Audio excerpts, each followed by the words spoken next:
Salut! Ce tutoriel s'adresse aux personnes qui veulent se lancer dans le montage de leur premier racer et dans cette vidéo, on va voir comment choisir ses pièces. C'est parti!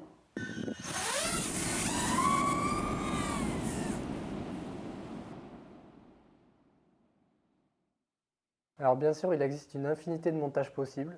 Moi, je vous ai mis la liste des pièces que j'ai utilisées dans cette vidéo en description. Si vous n'avez pas envie de passer du temps à chercher des pièces, mais bien sûr, libre à vous de faire votre propre choix. Et d'ailleurs, dans cette vidéo, on va voir comment choisir ces pièces en fonction des caractéristiques, du prix, etc. On va parler du prix tout de suite. Ça va s'appliquer à quasiment l'ensemble des pièces du drone. Pas la peine pour votre premier essai de mettre des pièces très chères parce que, premièrement, vous allez vous cracher très souvent.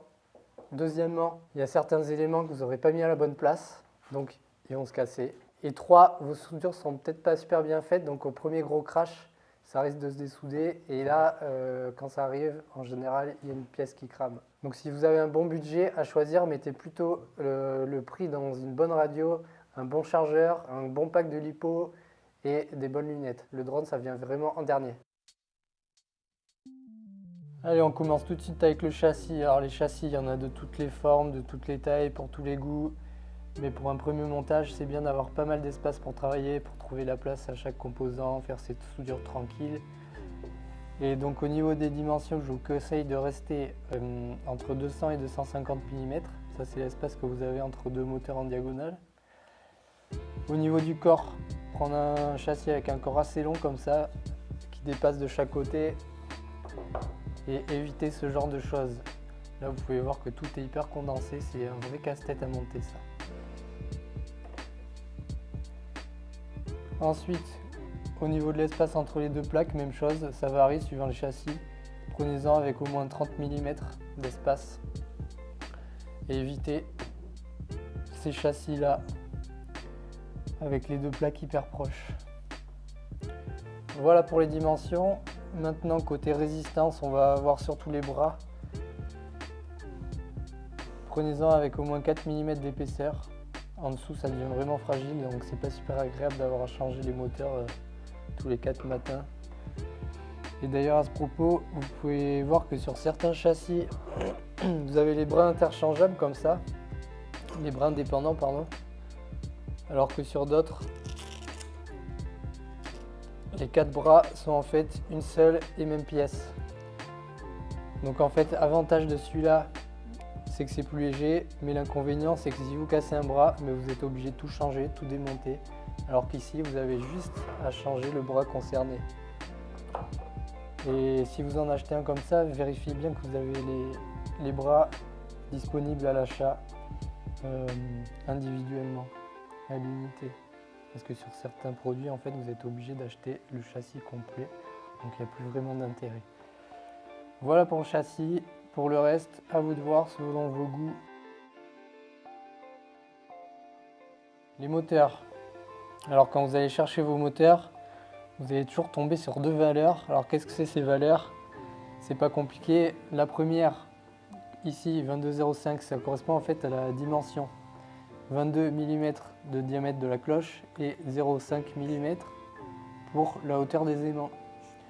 Plus ce chiffre va être élevé et plus votre moteur aura de force de couple. La deuxième valeur, c'est le nombre de tours minutes par volt.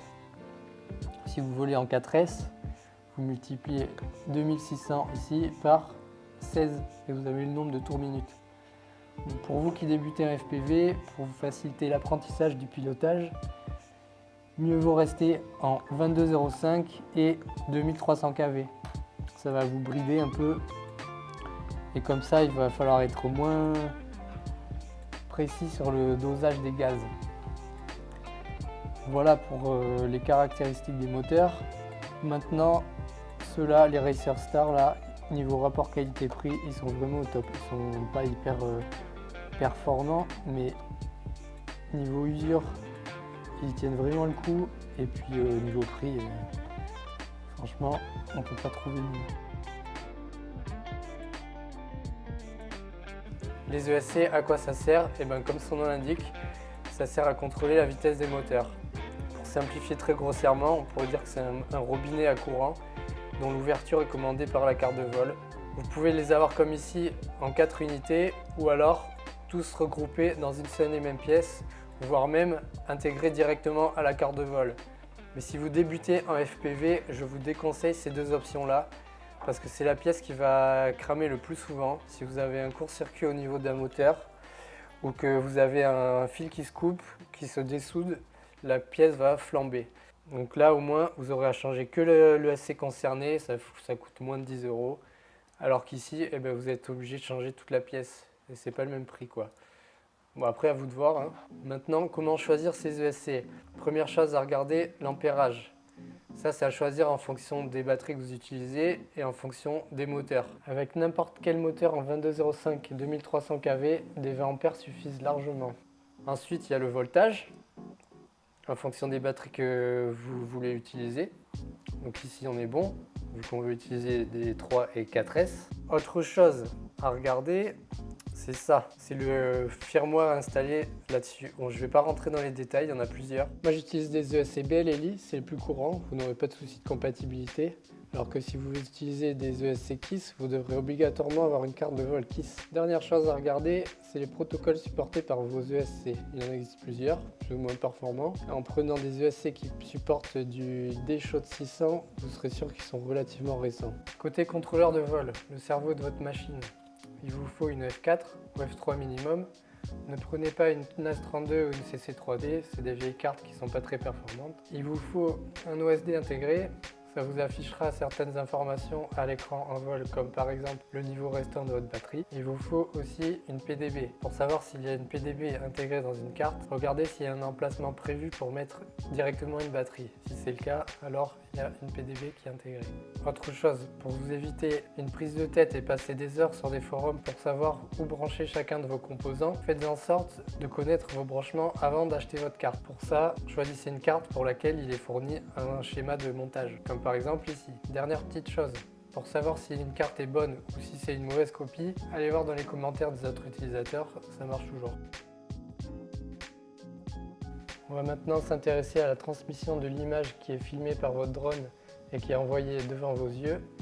Ça, c'est une partie qui est vraiment à pas négliger parce que si vous avez une mauvaise image, et bien forcément, vous aurez du mal à voir et donc des difficultés pour apprendre à piloter.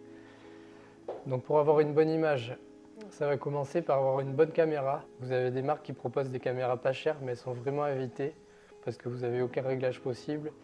Et en cas de changement de luminosité, vous aurez une image très sombre ou très claire. Donc ce que je vous conseille, c'est de choisir une de ces trois marques-là.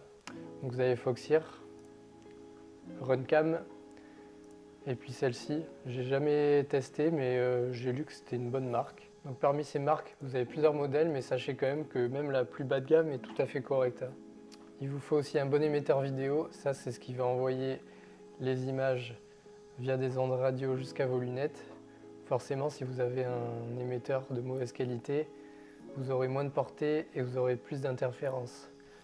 Donc je vous propose celui-là qui est très bien. Il est petit, léger, pas très cher. Le seul petit inconvénient, c'est qu'il s'alimente seulement en 5 volts. Donc faites attention à ça. Sinon, vous avez celui-là qui est très bien aussi. Et celui-là, vous pouvez l'alimenter jusqu'en 24 volts. Regardez bien quel connecteur il y a sur votre émetteur vidéo. Bon, sur celui-là, vous pouvez choisir lequel, mais souvent, c'est pas le cas. Vous devrez prendre celui qui vient et vous pourrez faire le choix quand vous choisissez votre antenne. Donc attention à ça, que ce soit compatible. Au niveau des antennes, je vous conseille de prendre une Pagoda ou alors une antenne trèfle de ce type. Les deux sont à peu près équivalentes au niveau portée et qualité d'image. Aomway en fait de très bonnes. Dernière chose, quand vous choisissez des antennes, vous pourrez choisir entre LHCP et RHCP. Que ce soit côté émission, donc sur votre drone, ou côté réception sur vos lunettes ou sur votre masque, il faut qu'elles soient toutes identiques. Donc, soit LHCP, soit RHCP. L pour left et R pour right. Allez, on en a presque terminé avec cette liste de pièces. Il nous reste à choisir une radiocommande. Donc, comme je l'ai dit en tout début de vidéo, vous avez le choix, soit vous investissez directement dans du très bon matériel, vous voyez le prix conséquent, mais au moins si vous décidez de continuer la pratique du FPV, vous n'aurez pas à changer de radio. Et sinon, autre option, vous en prenez une qui est beaucoup moins chère, mais qui est tout à fait correcte pour commencer. la FlySky avec son petit émetteur qui va avec. Donc vous voyez, l'ensemble est à 43 €. Dans ce tutoriel, c'est celle-ci que je vais utiliser et je vais vous montrer comment la configurer. Pour ce qui est de la Taranis, je ferai une vidéo plus tard. Côté batterie, si vous n'avez jamais piloté de racer, je vous conseille de commencer avec quelques 3S. De cette manière, vous aurez moins de puissance et ce sera plus facile de gérer l'attitude. Prenez-en 2-3, pas plus, parce que vous allez vite vous y faire et vous voudrez vite passer à du 4S. Bien sûr, vous pouvez en choisir des plus bas de gamme, mais je vous le déconseille parce que les LiPo, ça supporte mal les décharges très rapides et le drone, ça consomme énormément. Celles-ci sont au graphène et elles supportent un nombre de cycles plus important que des batteries classiques. Côté hélice, j'ai un petit coup de cœur pour celles-ci que je viens de découvrir. Elles sont vraiment pas chères, de super bonne qualité. Et en plus de ça, c'est des tripales. Et par rapport à des bipales, ça a tendance à protéger vos moteurs en cas de crash. En fait, vous aurez vos hélices qui vont se tordre et c'est pas le moteur qui va prendre. Alors qu'avec des bipales, une fois sur deux, c'est le moteur qui touche directement. Alors ensuite, quelques petites pièces à rajouter à votre panier.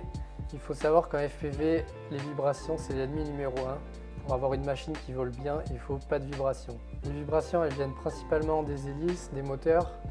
Et donc pour les supprimer un maximum, on va mettre des petits patchs en silicone sous les moteurs. Et puis ces petits cylinder blocs ici qu'on va mettre sous la carte de vol. Voilà, côté machine, on a tout ce qu'il faut pour le montage. Reste plus qu'à vous choisir un masque ou des lunettes. Alors entre un masque et des lunettes, il y a une différence de prix énorme. Mais si vous avez des problèmes de vue, par exemple, si vous êtes presbyte, vous aurez beaucoup de mal à voir dans un masque. Parce qu'en fait, vous avez un écran qui est placé près de vos yeux et vous allez devoir faire un bricolage, essayer de coller des lunettes à l'intérieur. Alors qu'avec les lunettes, ceux qui vont avoir un problème, c'est les myopes. Mais bon, sachez quand même que c'est plus simple avec les lunettes de régler ce problème parce que vous avez des lentilles qui sont vendues suivant votre degré de myopie à placer juste devant vos yeux. Le prix minimum à compter sur une paire de lunettes, c'est ça. C'est sûr, c'est un investissement, mais vous ne serez vraiment pas déçu par rapport à un masque.